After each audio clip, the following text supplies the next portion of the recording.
Anthony. Okay, welcome to the stream. I want to show you some pictures from the streets of Hong Kong on Wednesday, Hong Kong time.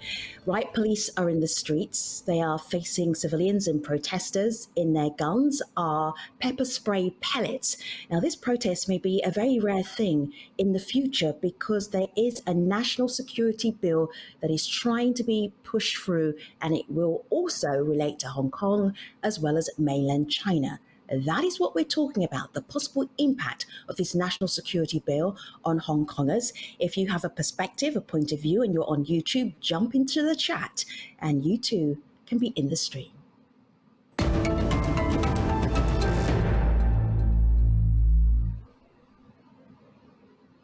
Let me introduce you to the guests so the guests can introduce themselves to you. Hello, Wilson. Welcome to the stream. Tell everybody who you are. My name is Wilson Leung. I'm a barrister based here in Hong Kong, and I'm a member of the Progressive Lawyers Group. Good to have you. I know. Welcome to the stream. Tell everybody who you are. Well, I'm a bit of a mixture of many things. I was a lawyer, I was a politician, I was an investment banker, and now I'm in media. So I've done all the bad things, but I was also a member of the American Civil Liberties Union and numerous other charitable groups which dealt with issues involving immigrants. Looking forward to having you in today's discussion. And hello, Izabella. Hi, I'm Izabella Ng. I'm an editor with Quartz News here in Hong Kong, our Asia Bureau, and I cover the whole region, but specifically Hong Kong for the time being, it looks. Izabella and Wilson are both based in Hong Kong. Aina is in Beijing. Wilson, out on the streets, out and about today, through the weekend, up to midweek. What has it been like? What's been happening on the streets? Well, we've been seeing a lot of protests out on the streets. And a lot of these are just ordinary people. So we've seen a lot of school children out. We've seen a lot of elderly people. We've seen a lot of professionals out on the street. And that's been met by a pretty harsh police response. So just today, we have over 650 arrests. We saw school children being rounded up into police vans. We saw elderly people being pepper sprayed. And similar thing happened over the weekend where there was about 250 arrests. So there's been an attempt to protest by the people of Hong Kong, but that's been cracked down quite harshly by fully geared riot police. Wilson, there was... but Wilson, the fact is this is a very choreographed event. What you have here are these school children and elderly. And, the protests are not something that happens generically. I mean, they've also picked up people who've had bombs and incendiary equipment and things like this. So this is not something where, a bunch of people. Now, the numbers are way down, but it's been quite clear that this has been stage managed so that, quite prominently, these school children are being hustled off into buses, not handcuffed, but just escorted on. But why were they there in the first place? If we were somewhere else and somebody was using child soldiers, people would be outraged. And I think people should be questioning exactly what kind of movement does this kind of thing using these kids as pawns. Wilson, this is an interesting point because one of the images that you said, you share the stream. I want you to share this image. And it's a tweet from Martin Perbrick, and it says, "The threat to national security - primary school children." Go ahead, Wilson. Well, I think Einar gives very well the view from Beijing. And the view there is basically a vast conspiracy theory where any sort of protest, dissent is always because of these mysterious foreign forces. There's some black hands behind it. Maybe the CIA, maybe George Soros, maybe NDI. It's always these mysterious foreign forces which are behind it. But the truth is, I've been in many of these protests. I've been in many of these protests. I've been covering these protests. I have friends who've been helping out as lawyers in these protests. And the reality is almost overwhelmingly, these are peaceful protests, ordinary people. They come out. There's people who organize the protests, of course, but it's not some mysterious black hand. So there's pro-democracy politicians here, of course. There's politicians in countries to organize, but there's no evidence whatsoever that it's a mysterious plot, as Beijing's propaganda line wishes to suggest. Gentlemen, let me just bring in Well, you Izabella. might well Izabella believe that's a situation. Just give me just a tiny little bit of a pause so I can bring Izabella in. Yeah. Izabella, from an international perspective, people watching these protests spring up again in Hong Kong. How do you explain what is happening?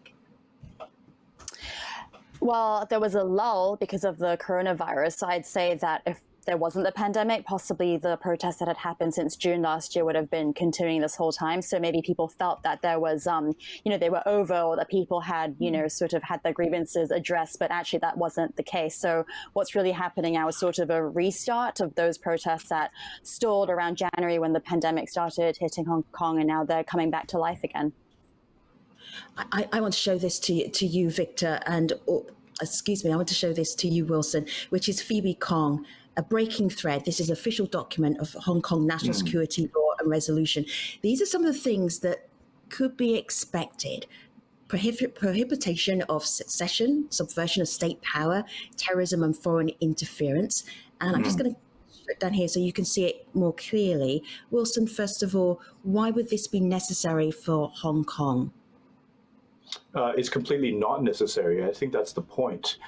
So what we have here is a decision by Beijing to introduce these very vague concepts of separatism or foreign interference from the mainland of China, where they're being used to suppress dissidents, suppress activists, and then import them across the border into Hong Kong.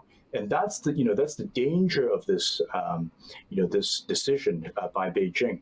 And what's more worryingly is that the fact that they are proposing to actually place mainland security agents in Hong Kong to enforce these laws. So after the law is passed, effectively there will be no difference between south of the border and north of the border. Hong Kong will just become another city in China, and there'll be no reason for any international businesses, NGOs, or media organizations to base themselves in Hong Kong.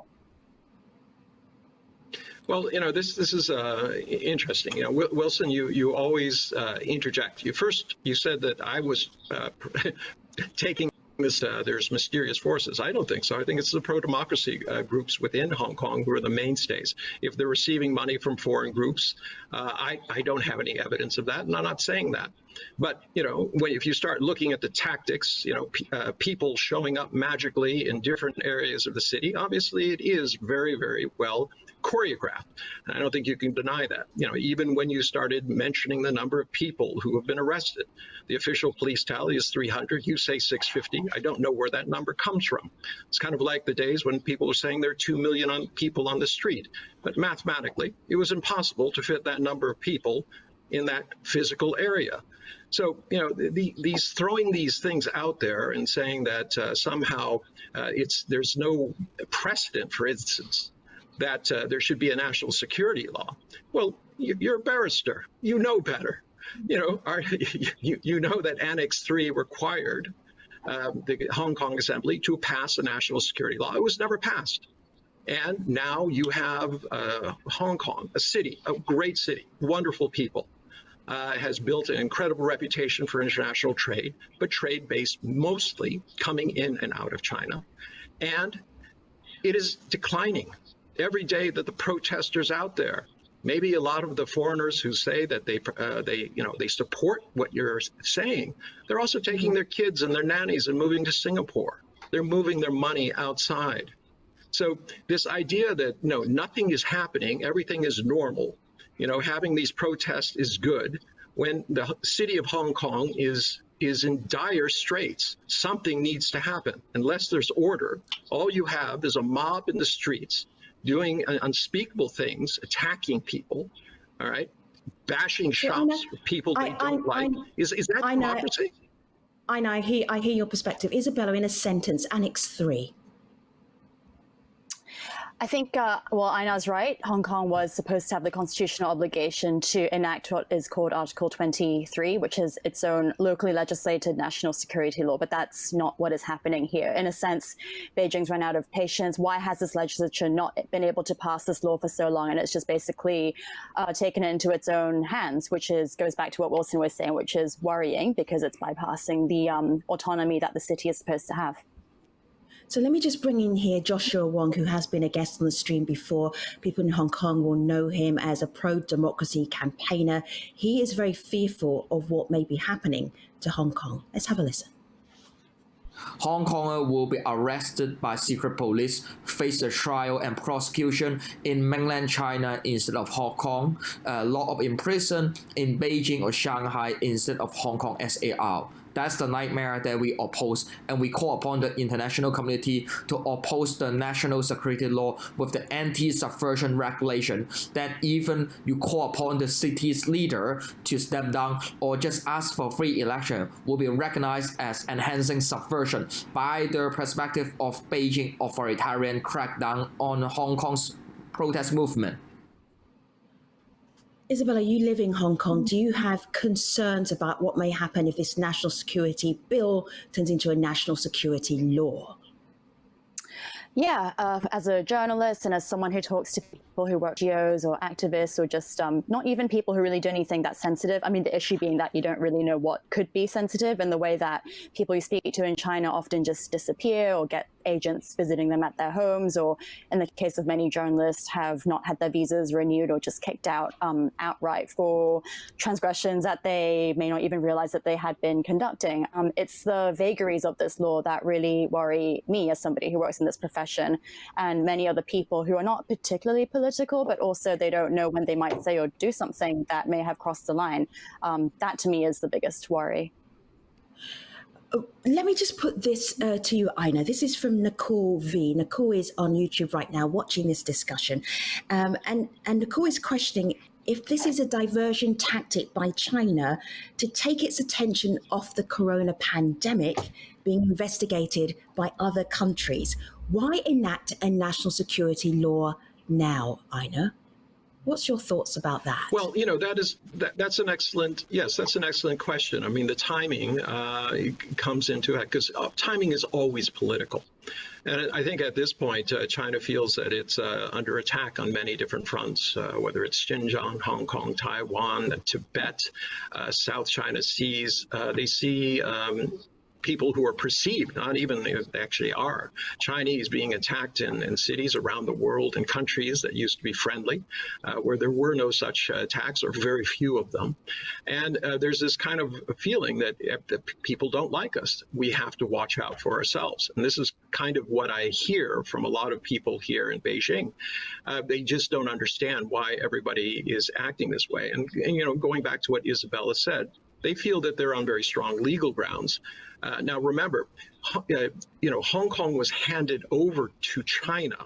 It was not handed over to Hong Kong. Hong Kong is not a separate country. There's a transition period. Remember, everything here started with one event, and that is the British coming in and seizing by force, military force, Hong Kong, and then using a succession of kind of gun to the ear agreements that were forced onto the Chinese government to give 99-year leases. So at the end of this period, and it was all about the right to sell opium to the Chinese because the British wanted tea and they couldn't pay for it, and silver, there wasn't enough. So they came up with this idea that it would be better if there was some bilateral trade, and what they came up with is opium. You know, they could grow it in other places and ship it to Hong Kong and earn money as well as get lots of tea. I appreciate the history lesson, but let's keep us up to date with what's happening now. Let me bring this in from the South China Well, it's Morning important to Post. know. I mean, you can't just say, oh, you know, terrible things are happening now. You have to know the context. If you don't know was handed back to China after being forcibly taken, you could see this as somehow this is a country that a separate country that is under attack by another one. I hear where you're going. The legacy of colonialism. Let me share this with you from the South China Morning Post. Carrie Lam is the chief executive of Hong Kong, under the spotlight once again, and This is what she says here, Wilson. We are a very free society. So for the time being, people have the freedom to say whatever they want to say. That's interesting for the time being. What do you think of her handling of the national security bill so far? She seems to be in agreement with it. Well, she said that she's in agreement with would. it. Of course, we haven't seen any opposition from the Hong Kong government, and I think that's exactly the problem. There's supposed to be an autonomy between Hong Kong and China. That was what's set out in the British, Chinese joint declaration. But what we're seeing now is a Hong Kong government, which essentially just runs to the tune of whatever Beijing does. And it's also interesting in when she answered, she said, for the time being. And in fact, when journalists questioned her further about what acts specifically would be prohibited or not, for example, will the annual Tiananmen massacre vigil be still allowed? She was completely unable to answer. And that's because even she doesn't know what's going to be in the draft law, which is all being drafted up, in a closed room up in Beijing. I want to bring in here Yachu Wang. She's a China researcher for Human Rights Watch, and she is thinking the worst of the situation of where Hong Kongers are right now. This is what she told the stream earlier.